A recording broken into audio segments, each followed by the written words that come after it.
il n'y a aucune vision de cohabitation avec les Palestiniens. Bonjour à toutes et à tous.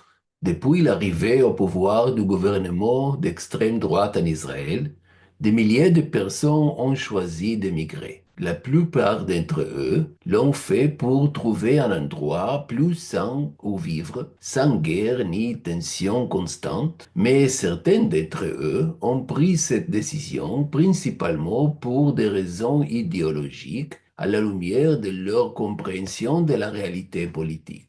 Mon invité aujourd'hui est Aryeh Dayan qui, avec sa femme Yael, tous deux âgés de plus de 70 ans, ont émigré d'Israël à Berlin en mai 2024. לאור ערכי הרוח בחברה הישראלית, הבנתי שאין לי מה לעשות בישראל. אם אין לי מה לעשות בישראל, אז בואו נמצא מקום אחר לחיות. מקום שבו אני לא ארגיש 24/7, כל יום כשאני יוצא מהבית, שאני לא ארגיש אחראי לפשע שמתבצע שם. איך אתה מגדיר את הפשע הזה? אני חושב שזה ג'נוסייד. אם הכוונה היא לגרום למותם של 2 מיליון בני אדם, אז זה ג'נוסייד. Et ici, il explique cette déclaration sérieuse. הכוונה המקורית של ישראל לדעתי הייתה, החלטה שהתקבלה כבר ב7 באוקטובר בשעות הערב, להשמיד את כל התשתיות האזרחיות של עזה, על מנת לגרום ל2 מיליון פלסטינים תושבי עזה לעבור למצרים, לעבור לסיני. מצרים סיכלה את הכוונה הזאת, סגרה את הגבול באופן הרמטי וסיכלה את הכוונה הזאת. למרות העמדה המצרית, ישראל לא ויתרה על הריסה עד היסוד של כל התשתיות האזרחיות בעזה. והיא יודעת שהגבול סגור, ואין להם לאן לברוח. אז למה היא מצפה אם לא למותם? לזה התכוונתי. Il analyse la nouvelle réalité créée suite à l'attaque du Hamas du 7 octobre 2023 et la réponse israélienne à travers une comparaison historique et tire une conclusion claire. החברה היהודית בישראל חיה כבר 100 שנה תחת ההשפעה של הטבח בחברון. עכשיו, מה שקרה במערב הנגב ב7 באוקטובר 23 הוא חמור פי 100 ממה שקרה בחברון באוגוסט 29. אם החברה הישראלית 100 שנה חיה תחת השפעת הטבח בחברון, כמה שנים היא תחיה תחת השפעת האירוע הזה? מצד שני, החברה הפלסטינית חיה כבר 75 שנה תחת השפעת הנכבה. מה שישראל מבצעת בעזה זה חמור פי 10 או פי 100 מהנכבה. אז כמה שנים החברה הפלסטינית תחיה תחת הטראומה של האירוע הזה? אני פשוט הגעתי למסקנה שלא ייתכן שיווצרו בעתיד הנראה לעין חיים נורמליים בין יהודים לפלסטינים. Aryeh est né en Argentine dans une famille sioniste active au sein du mouvement Beitar. Son parent à la naissance était Menachem Begin, qui devint plus tard premier ministre d'Israël, le premier issu du parti Likoud. Aryeh a appris de son père que l'Irgun et l'Echi menaient une lutte anti-impérialiste, ce qui correspondait à la perception anti-américaine en Argentine. Lorsqu'il a émigré en Israël en 1970, à l'âge de 17 ans, il était encore un membre au Beitar. Mais 3 mois plus tard, il avait déjà compris la réalité politique et était passé à l'autre côté, participant aux manifestations de la nouvelle gauche israélienne, SIAH. Il est intéressant de noter que son frère, Dani Dayan, était le chef du conseil des communautés juives de Judée, de Samarie et de la bande de Gaza, et est actuellement le président du conseil d'administration de Yad Vashem. Comme Aryeh en témoigne honnêtement, שנינו ספגנו אותם ערכים בבית, דני נשאר הרבה יותר נאמן להם ממני. Aryeh est profondément enraciné dans la réalité israélienne. Il a été journaliste pendant 30 ans dans 10 ans pour Haaretz. Il y a quelques années, il a obtenu un doctorat qui sera publié dans un livre sur le gouvernement militaire entre 1948 et 1966. Ces dernières années, l'essence de l'entreprise sioniste, lui, a été clarifiée. השאלה למה באתי לישראל לא הציקה לי במשך כ-50 שנה. Mhm. בשלוש-ארבע השנים האחרונות לחיי בישראל, היא פתאום התחילה מדי פעם להתעורר ולהציק לי. מה פתאום נער בן 17, בקצה השני של העולם, קם, עוזב את ביתו, עוזב את מדינתו, ונוסע לקצה השני של העולם לקשור את עצמו עם מפעל קולוניאליסטי. והבנתי, השמאל הציוני לא קיים יותר, משום שהסתירה בין ציונות לאנטי קולוניאליזם גרמה לו להיעלם. הוא לא יכול היה לפתור את הסתירה הזאת, ולכן הוא נעלם. Un test important pour lui quant à la question de rester ou d'émigrer est l'étendue de son influence possible en Israël. אם אני ממשיך לחיות בישראל, אני מתקשה להפגין, אין לי כמעט דרך להפגין את ההתנגדות שלי למפעל ההשמדה הזה. אבל זה מעניין, כי דווקא להפגין, עדיין זה חוקי, ועדיין אנשים מפגינים, אז איך אתה מתייחס אם ככה להפגנות האלה, לדברים שמן הסתם גם אתה עשית, אז למה זה לא סיפק? מרבית ההפגנות שמתקיימות בישראל, אם לא כולם, המניע שלהם הוא לשחרר את החטופים. כן. לא מניע אחר. כן. עכשיו, העמדה הזאת במחאה נגד מדיניות הממשלה שמפקירה את החטופים, היא בעיניי עמדה שגובלת באנטי מוסריות, אם לא עמדה אנטי מוסרית ממש, כי 100, עכשיו כבר 99 נדמה לי, חטופים שנחטפו מישראל שנמצאים בעזה, הם חלק מ2 מיליון בני אדם שבסכנת מוות שם. אם אתה יוצא לרחוב רק כדי לדרוש בשלומם של אותם 99 אנשים, כשמסביבם 2 מיליון אנשים שמבחינתך יכולים למות, זאת עמדה אנטי מוסרית, בהפגנות האלה אין לי מה לחפש. אבל עדיין יש מה שנקרא איזה בלוק נגד הג'נוסייד או משהו כזה, יש איזשהו בלוק שמאל אמיתי. הוא נראה לי, אני לא יודע עד כמה אם אתה אוהב כדורגל או לא, אבל הוא נראה לי לחלוטין באופסייד, בתוך החברה הישראלית. שחקן שמכניס גול כשהוא באופסייד, אז הוא עומד במקום לא חוקי, לא לגיטימי, ולכן הגול שלו נפסל. בעיני החברה הישראלית, האנשים האלה באופסייד. Même si son choix de quitter le pays n'est pas facile, il est clair pour Ariel que ce n'est pas possible pour beaucoup. אני מודע לזה שאני פריבילג, ויכולתי לעשות את זה, גם מבחינת האפשרות להתפרנס בברלין, איפה שאנחנו נמצאים עכשיו, גם מבחינת האפשרות לקבל מעמד חוקי בגרמניה, וגם מכל מיני אפשרויות אחרות. יש לכם דרכון? ליעל יש אזרחות גרמנית, כן. אוקיי. לי לא.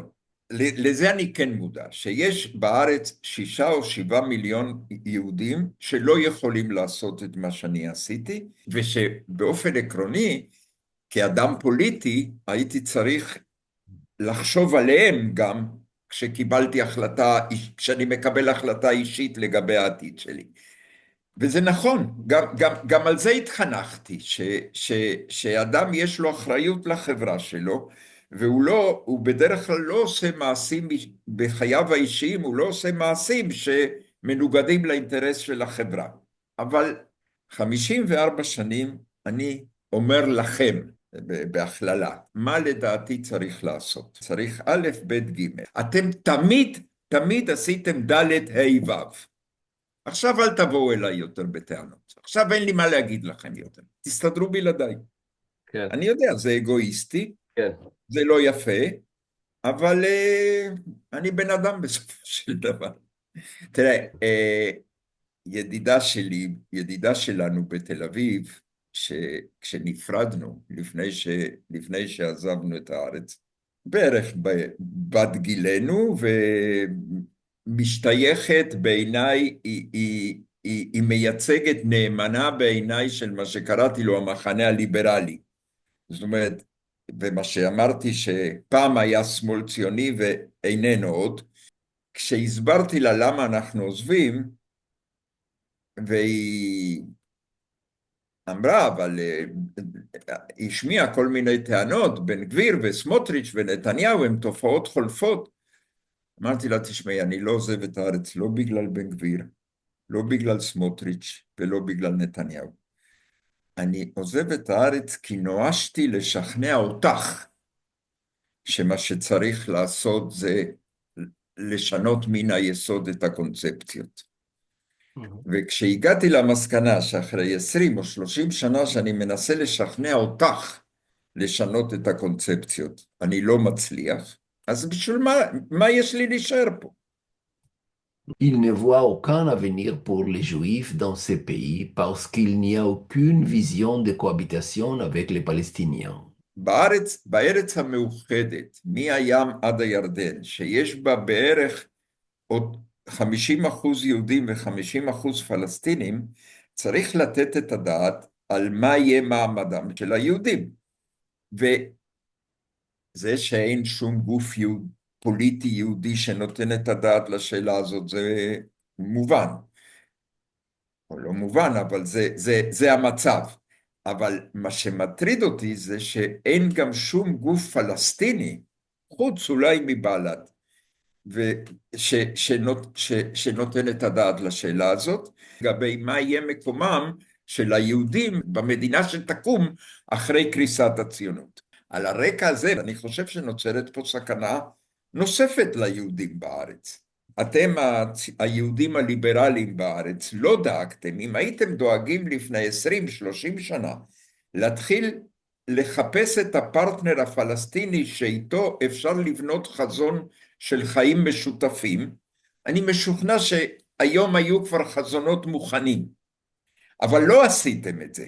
מאחר ולא עשיתם את זה, הפלסטינים הגיעו למסקנה שאתם לא מעוניינים בזה. הם התחילו לבנות לעצמם חזונות שבהם היהודים לא ממלאים שום תפקיד, אין להם מקום. משם שתי פסיעות, ואנחנו מגיעים להשקפה שאומרת, הציונות היא תנועה קולוניאליסטית, כשהיא תקרוס, כמו בכל ההיסטוריה של הקולוניאליזם, הקולוניאליסטים יחזרו למקומות מגוריהם. הצרפתים באלג'יריה חזרו לאלג'יריה, הבלגים מקונגו חזרו לבלגיה, היהודים מפלסטין יחזרו לאן? אין להם לאן לחזור.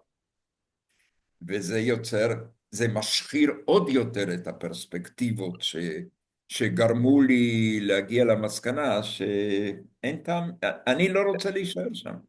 Après l'assassinat de Rabin, Ari a réalisé que l'idée des deux États était morte avec lui, mais il n'a pas perdu l'espoir d'une vie partagée avec les Palestiniens. כשיקום מנהיג בישראל, שיגיד גם ליהודים וגם לפלסטינים, אי אפשר לחלק את הארץ, ולכן אני מודיע ליהודים בישראל, שבשמם אני פונה כרגע לעם הפלסטיני, ומציע להם חיים משותפים במדינה משותפת, זכויות שוות לכולם. אבל היום בראייה לאחור אתה חושב שבמסגרת מה שאתה מכיר מההיסטוריה של הציונות ושל מדינת ישראל, זה באמת דבר שבאיזשהו שלב היה יכול לקרות בתוך מה שאנחנו מכירים? אתה באמת חושב שזה... אני חושב שלא, זאת אומרת, אני חושב שלא, אבל אני גם יודע שיש הפתעות בהיסטוריה. Pour conclure notre conversation, je lui propose une pensée opposée à l'émigration des Juifs de gauche en Israël. מה שאני בעצם מציע זה היפוך של היחס להגירה הזאת, כי באמת הרבה מאוד אנשים, וגם אפילו אני, בזמנו כשעברנו לבריסל לפני 5 שנים, זה היה יותר למצוא פתרון אישי לנו. אבל היום אני חושב במושגים אחרים, שאנחנו צריכים לחשוב איך היהודים שבפנים ישראל יכולים לדחוף לכיוון הזה. ואני חושב שאחד הדרכים שעדיין נשארו, שישראלים יהודים יכולים להפעיל, זה בדיוק זה. זה לעזוב את הארץ ולתת לזה ביטוי פומבי ופוליטי, לעזוב כולל עזיבה כלכלית, כלומר להוציא את הנכסים החוצה, שזה גם תרומה מסוימת לאותו כיוון, ולכן, ובזה לגרום לעוד דה-לגיטימציה של המפעל הציוני הזה, ולהביא בעצם לסופו. אני חושב שאתה צודק בקביעה שישראל מבחינה מוסרית איבדה את זכות קיומה בשנה האחרונה. אני חושב שתיאורטית אתה גם צודק בעניין התרומה שיכולה לתרום ההגירה מישראל למיטוט הלגיטימציה של קיומה של ישראל. למרבה הצער אני חושב שזה פחות מטיפה בים. מה שכן הייתי אומר זה שיש משמעות לעובדה שאנשים קמים ועוזבים את ישראל. זה ללא ספק מצייר את החברה הישראלית באור אחר, וזה משפיע גם על היחס כלפי ישראל במדינות העולם. אבל אם היית שואל אותי לפני 2, 3, 4, האם ישראל מסוגלת להחליט לבצע ג'נוסייד באוכלוסייה הפלסטינית? הייתי אומר כן, היא מסוגלת. אם היית שואל אותי, האם יש מצב שישראל תבצע את הג'נוסייד הזה בתמיכת הקהילה הבינלאומית? הייתי אומר לך, אין מצב, לא יעלה על הדעת. וזה בדיוק מה שקורה. ההגירה מישראל מקטינים את הלגיטימציה הבינלאומית של ישראל, אבל כל זה מתקיים בשעה שארצות הברית והאיחוד האירופי תומכים בישראל תמיכה כמעט מוחלטת. ככה שאני לא. יותר צנוע בחשיבות שאני מייחס לדברים שאני עושה או מסוגל לעשות. כן, לא חשבתי, אריה, לשנייה שההחלטה שלך להגר לברלין לא, שקולה לא. לתמיכה אבל גם, האולטימטיבית של טראמפ בישראל. ברור שטראמפ קצת יותר חזק ממך. עדיין, זה, אתה יודע, זה דקירה קטנה, ודקירה שאם נותנים לה קול פוליטי, תשמע, עצם שינוי כיוון התנועה, אתה יודע, הציונות הרי תמיד דיברה על עלייה לארץ, אתה עשית עלייה קונסיינטה, נכון? זה היה נקרא בזמנו לעשות כן, עלייה מתוך מחשבה, לתרום כן, למפעל וכולי. ויש אנשים היום שאומרים, הכיוון צריך להיות הפוך, נכון. להגר משם החוצה. זה יש לו משמעות, נכון שזה מיעוט קטן, אבל לתרומה לדה-לגיטימציה לישראל, אני חושב שיש לו כן, משמעות אבל לא מבוטלת. נכון, אבל אני מציע, שוב, סליחה שאני אומר את זה ככה, בשביל לצנן עוד קצת את ההתלהבות שלך, אה, רבים מאלה שעוזבים את הארץ, והבוקר קראתי, אני כבר לא זוכר איפה, אם בהארץ או במקום אחר, סיפור על זוג צעיר שעזב את הארץ. רבים מאלה שעוזבים את הארץ, לא עוזבים את הארץ נכון? כהתרסה פוליטית או מתוך העמדה הפוליטית שלך ושלי, אלא נכון, עוזבים את הארץ כי לא נעים להמשיך לחיות שם. נכון. בגלל זה הדגשתי, ולכן אי אפשר לארגן אותם באירופה לפעילות נכון, פוליטית. אבל בגלל זה הדגשתי כשמדגישים את הצד הפוליטי של העזיבה ככל שיש. אם זה רק אבל הם גם, לטעמי נוחות, j'ai l'intention de poursuivre la discussion sur le départ d'Israël comme un acte politique qui pourrait faire une certaine différence. C'est tout pour aujourd'hui. Si la vidéo vous a intéressé, je serai heureux que vous la partagez davantage et si vous le souhaitez, que vous nous fassiez un don afin que nous puissions continuer à travailler. Au revoir.